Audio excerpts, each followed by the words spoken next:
संघर्ष करते हैं हम लोग मिल करके, उसका खुशी को बांटने के लिए हम लोग एकत्रित होते हैं हर एक 5 तारीख को हर एक मंथ में। तो आज भी वही दिन है बहादुर, आज भी वही 5 तारीख है जिसके खुशी को अपन लोग बांटेंगे सब मिल करके। इसी में कुछ बच्चा बहुत बढ़िया परफॉर्म किया है, तो कुछ बच्चा थोड़ा डाउन भी गया है। आने वाला समय में वो सब बच्चा भी आगे जाएगा। तो आज के दिन अपन लोग को शिक्षा पर कुछ बात जरूर करनी चाहिए, क्योंकि शिक्षा ही उस सोने का दूध है जो भी पीता है तो दहाड़ता है, बल्कि कहीं पे डरता नहीं है। तो बहादुर शिक्षा हम बराबर कहते हैं कि शिक्षा के बिना आदमी आदमी नहीं दिखता है, पशु के समान दिखता है। इस पर कई स्टोरी हमने कह चुका है, कई कहानियां हमने कह चुका है। यहाँ तक कि यहाँ पर हमारे कुछ गार्जियन वृंद उपस्थित है। हालांकि जो भी गार्जियन वृंद आए हैं, आप सबों को मैं पुनः तहे दिल से धन्यवाद देता हूँ कि कम से कम अपने बच्चों के देख रेख के लिए और हम लोग के मनोबल को भी बढ़ाने के लिए आप लोग उपस्थिति दर्ज किया है, तो कहीं न कहीं हमको भी बहुत खुशी मिलती है। हालांकि देखो बहादुर, मैं खास करके अपने विद्यार्थियों से कहना चाहूंगा कि शिक्षा तुम्ही लोग को अर्जित करना है। ये जो तुम लोगों के मम्मी पापा दादा दादी है, अब उन सबों को शिक्षा अर्जित नहीं करना है। तुम्ही लोग को आगे राह पर लेकर के ये सब लोग चलेंगे, हम लोग चलेंगे। आखिर बनना तुम्ही लोग को है बहादुर, आगे तुम्ही लोग को बढ़ना है। तो इसीलिए क्यों नहीं हम लोग बढ़िया से मिल करके पढ़े। एक बात आप लोग भी जानते हैं कि शिक्षा जिस आदमी के पास आ जाता है वो बहुत मुकाम को छू लेता है। हमारे एक राष्ट्रपति, गिने चुने राष्ट्रपति में डॉक्टर APJ अब्दुल कलाम साहब थे, जो कि भारत रत्न से भी वो पुरस्कृत थे। कहीं न कहीं वो जात का मुसलमान थे, लेकिन उन्होंने भेदभाव नहीं किया, जाति पाति में कोई भी भेदभाव नहीं किया। जात का मुसलमान था, लेकिन हर एक पर्व त्योहार मनाते थे।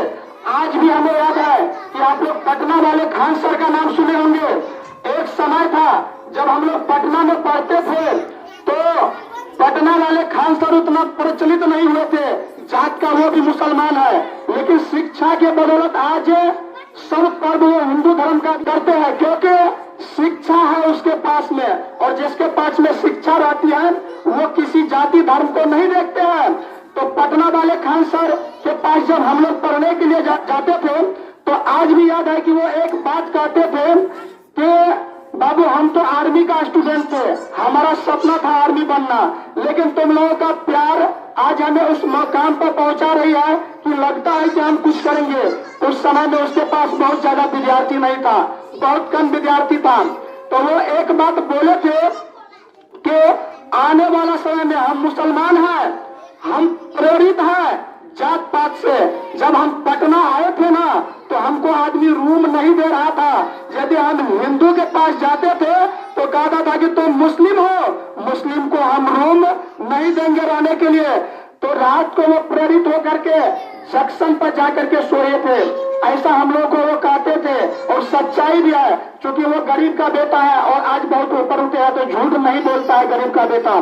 तो वो बोलते थे कि बाबू देखना, एक दिन मेरा भी नाम पूरे भारत में डॉक्टर APJ अब्दुल कलाम के जैसा माना जाएगा।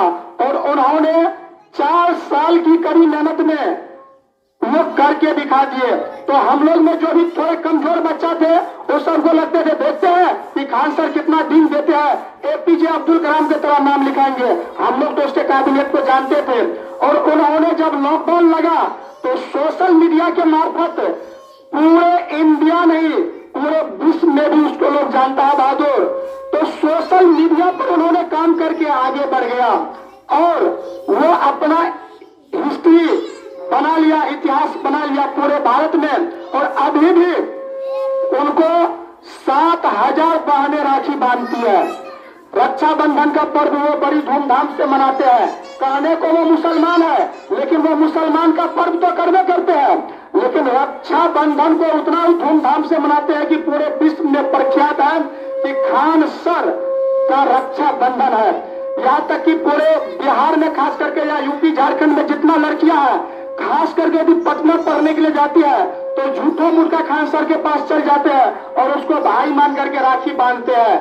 तो यकीन मानो कि वो अपना इतिहास में नाम लिखा लिया, और जब वो सोशल मीडिया पे अपना तस्वीरें देते हैं तो हम लोग भी देखते हैं और आप लोग भी देखते होंगे कि 7,000 राखी का भार यहाँ से यहाँ तक हो जाता है, मतलब पूरे हाथ भर जाता है और डॉक्टर से खुलवाते हैं एक एक राखी को। कारण क्या है? उसके पास शिक्षा है, शिक्षा है तो सब कुछ है। शिक्षा उसको ऊपर उठाया है, शिक्षा उसको बहुत बड़ा आदमी बनाया है। हमारे अभिभावकगण यहाँ पे बहुत सारे बैठे हुए हैं, तो मैं आप लोग को भी कहना चाहूंगा कि क्यों नहीं आप लोग भी अपने बच्चों को ऐसा शिक्षा दीजिएगा कि आने वाले समय आप लोग का नाम ले। और मैं आप लोग के लिए एक शायरी भी लिखा हूं कि उम्र थका नहीं सकती, उम्र थका नहीं सकती, हालत झुका नहीं सकती। यदि जिद हो अपने बच्चे के बेहतर भविष्य को बनाने का तो डीपीएस में एडमिशन कराने से कोई भी ताकत रोक नहीं सकती। तो क्यों नहीं आप लोग भी डीपीएस का हाथ पकड़ करके और अपने बच्चे को बेहतर भविष्य बनाने का काम करेंगे।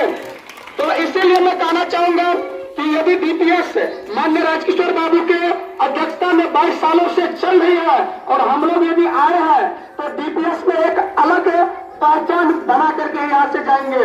और हम लोग भी चाहते हैं कि क्यों नहीं इस डीपीएस का नाम पूरे भारत में फैले, और यही कार्यक्रम को यही भारत में फैलाने के लिए हम लोग यूट्यूब यानी कि सोशल मीडिया पर भी उतर गए हैं, और कहीं न कहीं हम एक एक बच्चे के टैलेंट को सोशल मीडिया पर दिखाने का काम करते हैं कि हमारे बच्चे में ये टैलेंट है। तो सोशल मीडिया भी वो बात है कि आगे चल करके आदमी को बहुत बड़ा बनाता है और एक पहचान दिलाता है।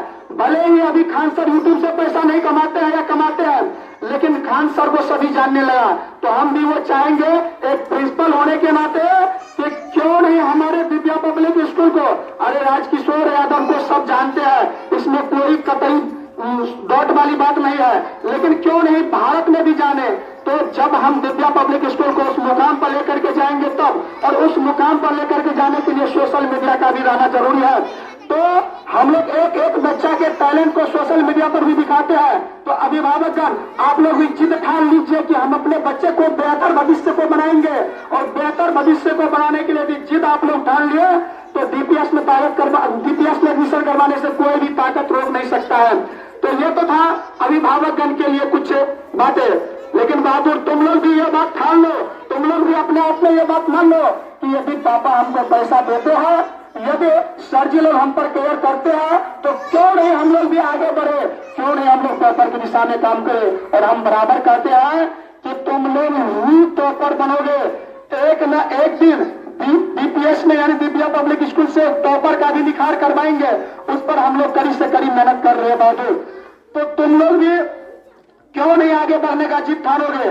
पापा कितना मेहनत से पैसा देते हैं, क्या तुम लोग ये कभी देखे हो कि पैसा कमाने में कितना मेहनत लगता है। खास करके सीनियर बच्चा तुम लोग सुनो कि पैसा कमाने में कितना मेहनत लगता है। यकीन नहीं होगा तो एक दिन अपने पापा से पूछना, और सोते वक्त पूछना कि पापा पैसा जो एक पैसा आप कमाते हैं क्या उसमें भीड़ भी लगती है। तो वो सब सोने के लिए जाएंगे तो उसका दिमाग शांत रहता है, तो सब कुछ वो बताएंगे कि बाबू रे पैसा कमाने में इतना बड़ी भीड़ लगती है। तब तुम लोगों को मोटिवेशन मिलेगा, तब तुम लोग पढ़ाई के प्रति तत्परित रहेंगे। इसलिए मैं तुम लोग को भी कहना चाहूंगा कि मेहनत कर, तू डरता क्यों है, मेहनत कर, तू डरता क्यों है, आगे बढ़, अपनी शक्ति जान, खुद को कमजोर समझता क्यों है। नाम भी होगा, मुकाम भी होगा, बस आज मेहनत कर ले मेरे शेर बहादुर, कल से वक्त तेरा गुलाम भी होगा। तो बहादुर तो अपने वक्त को गुलाम बनाओ, अपना किसी के गुलाम नहीं बनना है, वक्त को खुद अपने गुलाम में बनाओ। और ये ताकत हम लोग तुम लोगों को दे रहे हैं, और तुम लोगों का जो पेरेंट्स है कहीं न कहीं वो भी सपोर्ट कर रहे हैं। अभी जितना ही पेरेंट्स आए हैं तो खुशी मिलती है, बहुत पेरेंट्स जो भी आए हैं तो कहीं न कहीं हम लोग जब देखते हैं हम लोग के बच्चा जिसका भी पेरेंट्स आए हैं सभी बच्चा का मनोबल आज बहुत हाई होगा। तो इसी तरह आप लोग उपस्थिति दर्ज कराते रहिए। और हमारे शेर बहादुर तुम लोग भी डरो मत, तुम लोग को तो वैसे भी हम शेर बहादुर बना दिए, और आने वाला समय डीपीएस पूरा बड़ा ही नहीं पूरा बिहार ही नहीं पूरा भारत में भी परचम फहराएगा। लेकिन आप लोग भी सपोर्ट कीजिए, और जो भी हमारा बच्चा है तुम लोग को इसके लिए पढ़ना पड़ेगा, तो क्यों नहीं पढ़ करके तुम लोग भी अपना नाम को कमाओ।